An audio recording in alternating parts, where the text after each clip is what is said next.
আসসালামু আলাইকুম প্রিয় শিক্ষার্থী বন্ধুরা, তোমরা সবাই কেমন আছো? আশা করি ভালো আছো। লার্ন উইথ রুবি ইউটিউব চ্যানেলের পক্ষ থেকে তোমাদেরকে অসংখ্য ধন্যবাদ জানিয়ে আজকের ক্লাসটি শুরু করতে যাচ্ছি।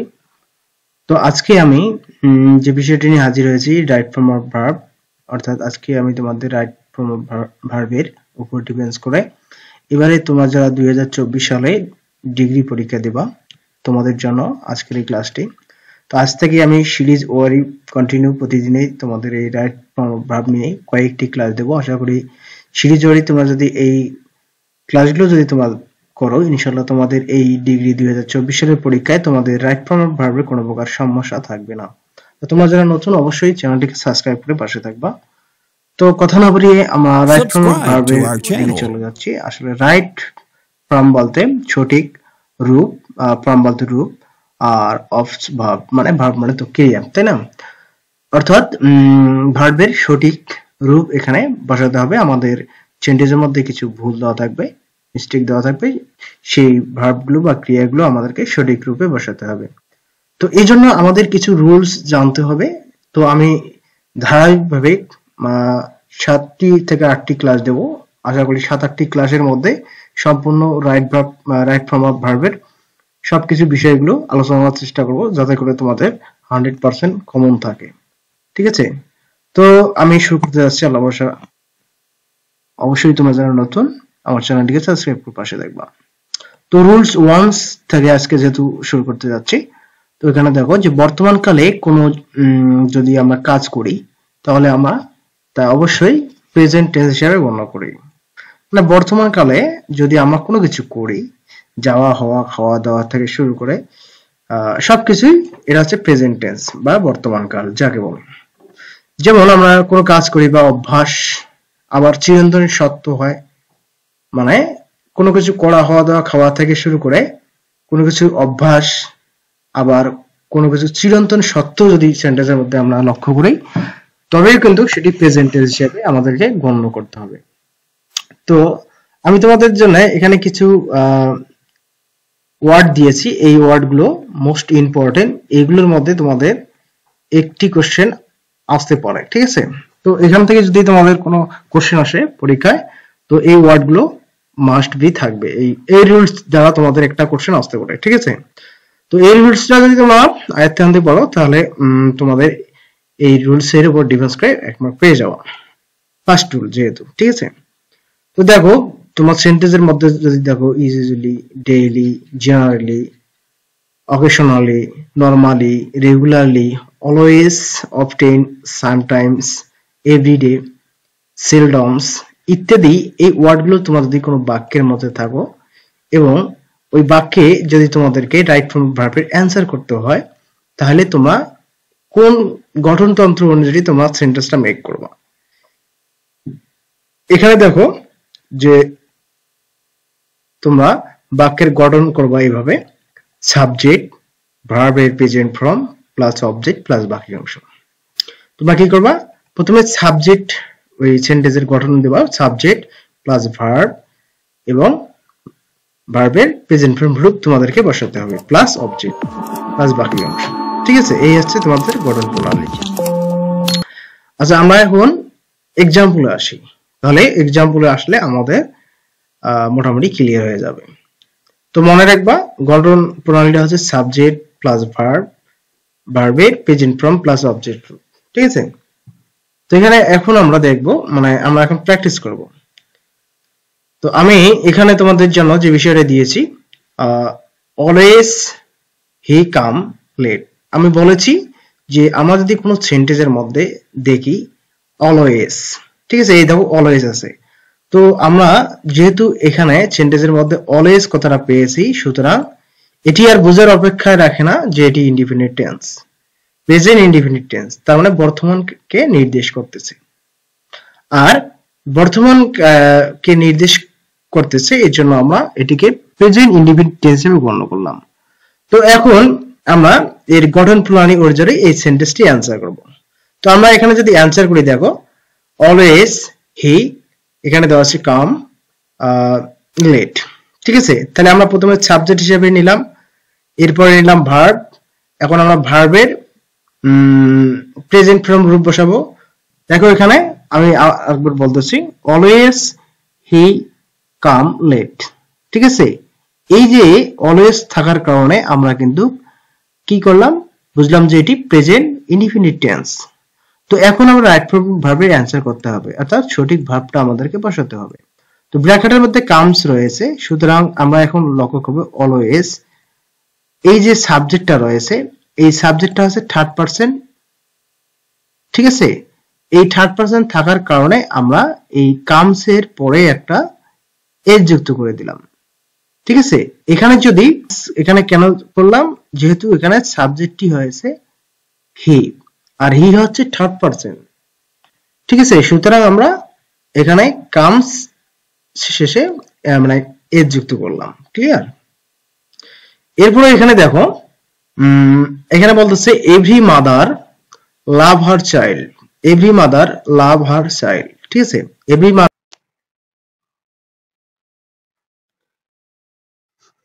এখানে যে বিষয়টি রয়েছে এভরি মাদার লাভ হার চাইল্ড, দেখো এটা একটা চিরন্তন সত্য বাক্য। ঠিক আছে, তো এভরি মাদার লাভ হার চাইল্ড, এটি সবাই জানেন যে প্রত্যেক মা তার সন্তানকে ভালোবাসে। যেহেতু সত্য বাক্য, এটা চিরন্তন সত্য, সুতরাং এটি আমাদের বোঝার অপেক্ষা রাখে না যে এটি প্রেজেন্ট ইনডিফিনিট টেন্স। তো যেহেতু এটি প্রেজেন্ট ইনডিফিনিট টেন্স, সুতরাং আমরা এই স্ট্রাকচার অনুযায়ী বা গঠন প্রণালী অনুযায়ী আমরা এর অ্যান্সার করব। তো এখানে আমরা সাবজেক্ট দেখব, যে সাবজেক্ট ফার্স্ট পারসন না সেকেন্ড পারসন না থার্ড পারসন কি আছে, পারসন ভেদে আমাদের এটি কাজ করতে হবে। তো সাবজেক্ট যেহেতু এখানে থার্ড পারসন রয়েছে, সুতরাং আমরা এই যে ভার্বের শেষে একটা এস যোগ করে দেব।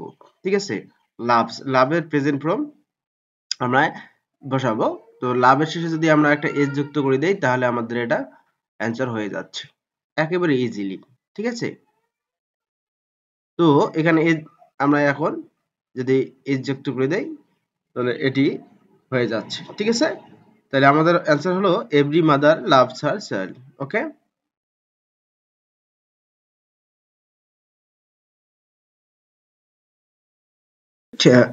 আমি এগুলি মুছে দিচ্ছি তোমাদের যাতে স্ট্রাকচারটা বোঝা যায়। এরপরে দেখো, হি অফটেন মেক লেট। দেখো হি অফটেন, আমি বলেছি কোন যদি বাক্যের মধ্যে, দেখো বাক্যের মধ্যে এখানে অফটেন রয়েছে, তো আমরা দেখবো অফটেন থাকলে এটা প্রেজেন্ট ইনডিফিনিট টেন্স। ঠিক আছে, আর এখানে আমরা সাবজেক্ট দেখবো, সাবজেক্ট রয়েছে থার্ড পারসন, সুতরাং আমরা ভার্বের শেষে একটা এস যুক্ত করে দেবো। আমরা এর অ্যান্সার করব, ভার্বের শেষে আমরা একটা এস যুক্ত করে দিলে আমাদের কি অ্যান্সারটি হয়ে যাচ্ছে। ঠিক আছে, আমরা কি যুক্ত করে দিলাম, ভার্বের শেষে একটা কি যুক্ত করলাম, এস যুক্ত করে দিলাম, তাহলে আমাদের অ্যান্সারটি হয়ে যাচ্ছে। এটা মনে রাখতে হবে যে অপটেন যদি থাকে, আমরা যদি বাক্যের মধ্যে অপটেন দেখি, তাহলে অবশ্যই আমরা সেটিকে প্রেজেন্ট ইনডিফিনিট টেন্স মনে করব। ঠিক আছে, আর প্রেজেন্ট ইনডিফিনিট টেন্সের ভার্ব মানে গঠন প্রণালীটা হচ্ছে সাবজেক্ট প্লাস ভার্বের present form plus object plus বাকি অংশ। তো এখানে আমরা সাবজেক্ট নিলাম, এরপরে ভার্ব এর প্রেজেন্ট ফর্ম। ঠিক আছে, মেক এর প্রেজেন্ট ফর্ম রূপ হচ্ছে মেক্স, আর মেক্সটা কেন নিলাম, এই সাবজেক্টটা হচ্ছে থার্ড পারসন, এই কারণে আমরা এস যুক্ত করলাম। ক্লিয়ার? আচ্ছা, এরপরে আসি we bathe in the river daily. We bathe in the river daily, এখানে দেখো ডেইলি কথাটা রয়েছে। আমি বলেছি যে কোনো সেন্টেন্সের মধ্যে যদি আমরা ডেইলি কথাটা ইউজ করি, তাহলে আমরা কিন্তু সেটাকে প্রেজেন্ট ইনডিফিনিট টেন্স হিসেবে গণনা করব। এতটুকু তো তোমরা বুঝছো। ক্লিয়ার? তো যেহেতু এখানে ডেইলি রয়েছে, সুতরাং আমরা এটা বুঝার আর অপেক্ষা থাকলো না যে এটি indefinite tense.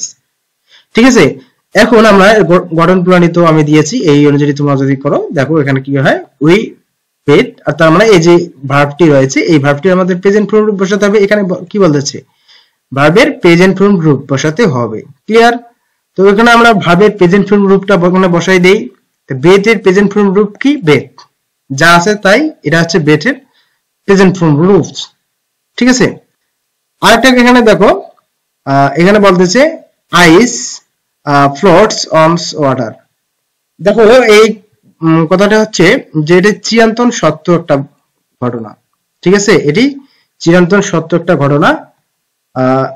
Ice floats on water, তার মানে বরফ যদি পানির মধ্যে যদি দেওয়া হয়, অবশ্যই বরফ কিন্তু গলে, এটাই এখানে বলতেছে আইস ফ্লোটস অন ওয়াটার। তার মানে আমি বলেছি যে চিরন্তন সত্য ঘটনা যদি হয় অবশ্যই সেটি প্রেজেন্ট ইনডিফিনিট টেন্স হয়, ঠিক আছে। তো প্রেজেন্ট ইনডিফিনিট টেন্স যদি হয় তাহলে প্রেজেন্ট ইনডিফিনিট টেন্সের গঠন প্রণালী এখানে দেখো আমি কি দিয়েছি। এই অনুযায়ী আমরা যদি আবার করি আইস ফ্লোটস, এই জন্য আমরা ফ্লোটের শেষে একটা এজ যোগ করে দেব, আমাদের আনসার হয়ে যাবে floats, ice floats on water, ঠিক আছে। আচ্ছা এরপরে আমরা একটু প্র্যাকটিস করব, ঠিক আছে। আমি মোটামুটি যে তোমাদের গঠন প্রণালীতে যে ওয়ার্ড গুলো দিয়েছি আশা করি সবগুলো ওয়ার্ড নিয়ে আমি তোমাদেরকে সেন্টেন্স তৈরি করে দেখাতে চাচ্ছি আর কি, যাতে করে তোমাদের এই গঠন প্রণালী অনুযায়ী তোমাদের সবকিছু ক্লিয়ার হয়ে যায়, ঠিক আছে। দেখো আমি এখানে কয়েকটি ওয়ার্ড দিয়েছি, দেখো usually, daily, generally, occasionally, normally, regularly, always, often, sometime, everyday, seldoms. তার মানে দেখো আমি অলরেডি ডেইলি দিয়ে করাইছি, ঠিক আছে।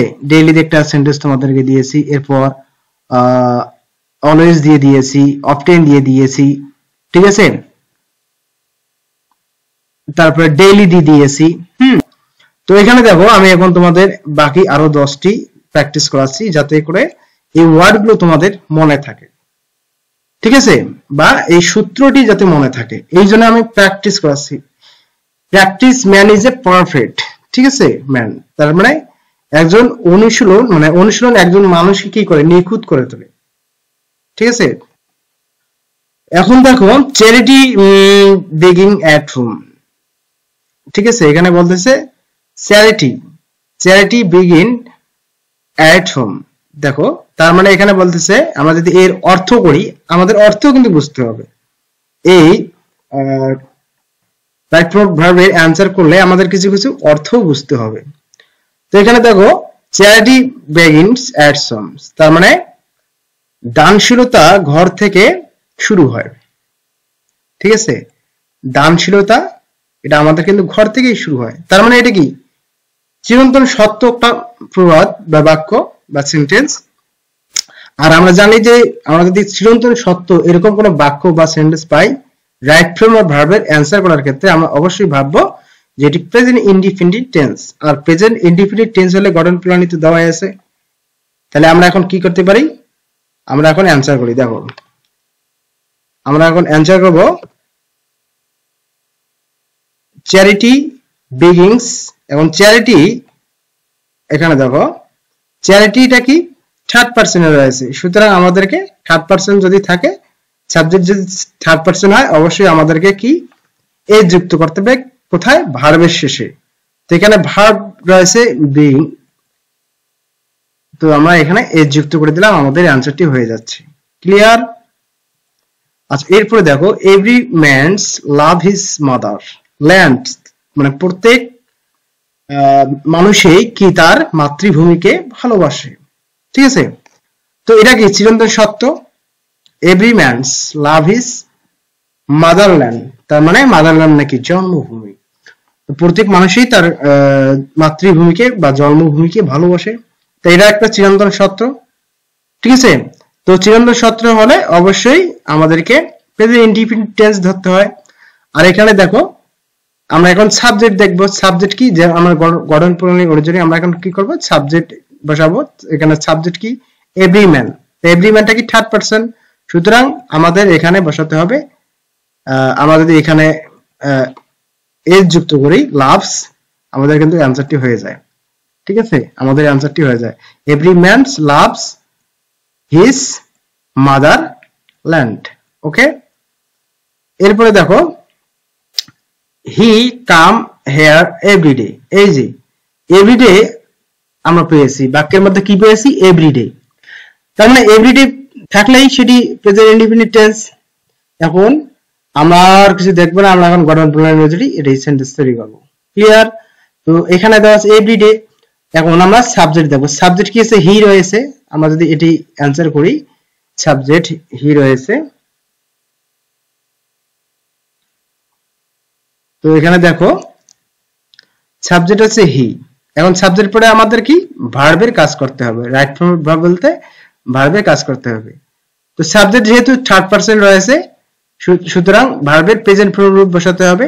তো এখানে ভার্বের প্রেজেন্ট ফর্ম রূপ হবে জাস্ট আমরা এস যুক্ত করে দেব, ঠিক আছে, কামস, তাহলে আমাদের সাবজেক্টের ভার্বের কি প্রেজেন্ট ফর্ম রূপ হয়ে যায়।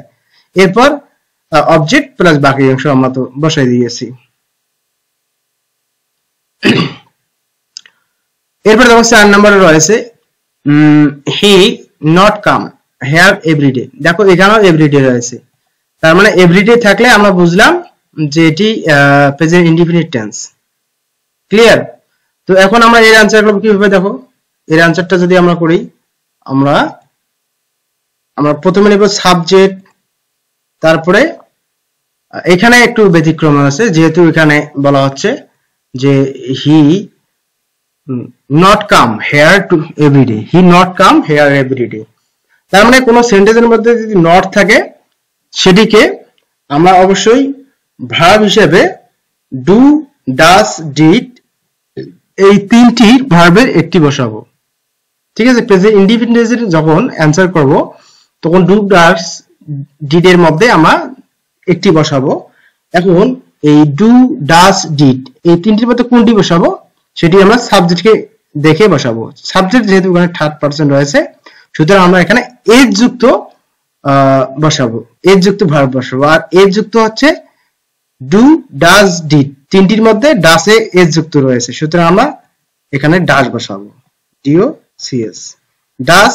হি does not come here everyday. Answer আমাদের হচ্ছে he does not come here everyday, ঠিক আছে, মনে রাখতে হবে। এরপরে দেখো 5 নম্বরটি আমি যদি দেখাই, এখানে বলতেছে হি প্লে ফুটবলস ডেইলি। দেখো এখানেও কিন্তু ডেইলি কথাটা রয়েছে, আর যদি ডেইলি থাকে তাহলে অবশ্যই আমাদেরকে কি করতে হবে, বুঝতে হবে যে এটি প্রেজেন্ট ইনডিফিনিট টেন্স। আর প্রেজেন্ট ইনডিফিনিট টেন্সের গঠন প্রণালী হচ্ছে, আমি করে দিচ্ছি, দেখো আমরা তো জানি যে প্রথমে আমরা সাবজেক্ট দেখব। তো সাবজেক্ট এখানে কি রয়েছে, সাবজেক্ট হি রয়েছে, আর এখানে ভার্বের আমাদের প্রেজেন্ট ফর্ম রূপ আমাদেরকে বসাতে হবে। তো সাবজেক্ট যেহেতু থার্ড পারসন রয়েছে, সুতরাং আমরা ভার্বের শেষে একটা এস বসিয়ে দেব, ঠিক আছে। তাহলে he plays football daily, he plays football daily. তাহলে আমাদের অ্যানসারটি হচ্ছে প্লেস, তার মানে একটা এস যুক্ত করে দিলাম, আমাদের অ্যানসারটি হয়ে যাচ্ছে। ক্লিয়ার? এরপরে দেখো এখানে বলছে I go to college daily, I go to college daily. তাহলে এটির আমরা অ্যানসার কিভাবে করব? দেখো এখানে বলছে I go to college daily. দেখো এখানেও কিন্তু ডেইলি কথাটা রয়েছে, আর আমরা জানি যে ডেইলি কথাটা থাকলেই আমরা বুঝবো যে এটি প্রেজেন্ট ইনডিফিনিট টেন্স, ঠিক আছে। তো আমরা এর অ্যানসার করব। দেখো আমরা এর অ্যানসার কিভাবে করি, এখানে সাবজেক্ট হচ্ছে আই, ঠিক আছে, ফার্স্ট পারসন, ঠিক আছে। সুতরাং আমরা এখানে কি পেয়েছি, এই যে এখানে থার্ড পারসন সাবজেক্ট পেয়েছি। সুতরাং আমরা প্রথমে কি করলাম, প্রথমে বুঝলাম যে ডেইলি থাকার কারণে সেন্টেন্সটি প্রেজেন্ট ইনডিপেন্ডেন্ট টেন্স। এখন আমাদের প্রেজেন্ট ইনডিপেন্ডেন্ট টেন্স অনুযায়ী আমাদেরকে বসাতে হবে, প্রথমে সাবজেক্ট, তারপর ভার্বের প্রেজেন্ট ফর্ম, তারপর অবজেক্ট, তারপর বাকি অংশ, তাই না? তো আমরা এখানে সাবজেক্টটা পেয়েছি আই, আই হচ্ছে ফার্স্ট পারসন, ঠিক আছে। সুতরাং আমাদের এখানে বসাতে হবে আই ডু নট, আমাদেরকে এখানে নট যুক্ত করতে হবে, ঠিক আছে। I do not go to college daily. এখানে দেখো he does not come here everyday, সুতরাং আমরা এখানে একটা নট যুক্ত করে দিলাম, I do not go to college daily, ঠিক আছে। আমাদের অ্যানসারটি কিন্তু হয়ে গেল। এরপর আছে দেখো এখানে দেওয়া আছে I not go to college daily, এখানে আবার আছে I not go to college daily, ঠিক আছে। তাহলে আমরা এখানে বসাবো আই, যেহেতু এখানে রয়েছে, সুতরাং আমাদেরকে বসাতে হবে ডু নট। ডেইলি থাকার কারণে কিন্তু আমরা ইন্ডিপেন্ডেন্ট প্রেজেন্ট ইন্ডিপেন্ডেন্ট টেন্স আমরা পেয়েছি, ঠিক আছে। এখন আমরা অ্যানসার করব I do not go to college daily, ঠিক আছে। এরপরে দেখো অ্যানসার রয়েছে ম্যান টু বি মর্টাল। আমরা জানি এখানে বি ভার্ব রয়েছে, ঠিক আছে, আর এটি চিরন্তন সত্য, চিরন্তন সত্য হলে এটি প্রেজেন্ট ইনডিপেন্ডেন্ট টেন্স। এখানে আমাদের অ্যানসারটি হবে ম্যান ইজ মডাল। ঠিক আছে, এর যুক্ত আমাদেরকে ভার্ব বসাতে হবে, ম্যান ইজ মডাল। সুতরাং আমরা এখানে জাস্ট এখানে ইজ বসিয়ে দেব আমাদের, যেহেতু এটি চিরন্তন সত্য। ম্যান ইজ মডাল, মানুষ মরণশীল। এরপরে দেখো, my parents be dear to me, my parents dear to me. ঠিক আছে, এটি একটি মানে চিরন্তন সত্য। সুতরাং আমরা এখানে যদি অ্যান্সার করি তাহলে my parents is dear to me. এরপর হচ্ছে নাফিজা অলওয়েজ। দেখো অলওয়েজ থাকার কারণে কিন্তু আমরা প্রেজেন্ট ইনডিফিনিট টেন্সটা নির্ধারণ করলাম। ঠিক আছে, এই জন্য আমরা দেখবো যে নাফিজটা কি, সাবজেক্ট, সাবজেক্ট হচ্ছে থার্ড পারসন সিঙ্গুলার নাম্বার। ঠিক আছে, এই জন্য আমরা ভার্বের শেষে একটা এজ যোগ করে দেব, আমাদের অ্যান্সারটি হয়ে যাবে। তাহলে আমি অ্যান্সারটি করে দিলাম যে Nafiz always tries to save paper. এই হচ্ছে আমি আসলে তোমাদেরকে মোটামুটি যে আজকে প্র্যাকটিস গুলো করালাম, ইনশাআল্লাহ তোমরা যদি ধৈর্য সহকারে এই প্র্যাকটিস গুলো যদি করো এভাবে, আর ভিডিওটি যেখানে একটু কম বুঝেছো একটু পজ করে টেনে দেখবা, ইনশাআল্লাহ তোমার ক্লিয়ার হয়ে যাবে। এই সেন্টেন্স গুলোই কিন্তু থেকে তোমাদের পরীক্ষায় কমন আসবে, মানে পরীক্ষা যেগুলো আসবে এই সেন্টেন্স গুলো কিন্তু আসে। বিগত সালে যে যেগুলো কোশ্চেনে তোমাদের এসেছিল আমি সবগুলো কিন্তু এগুলো বিগত সালের সেন্টেন্স গুলো যেগুলো পরীক্ষায় তোমাদের এসেছিল সেগুলোই কিন্তু তোমাদের প্র্যাকটিস করে দেখালাম। ঠিক আছে, এগুলো কিন্তু তোমাদের পরীক্ষা আসতে পারে। তো আশা করি এই বিষয়গুলো মাথায় রাখবা। ধন্যবাদ সবাইকে।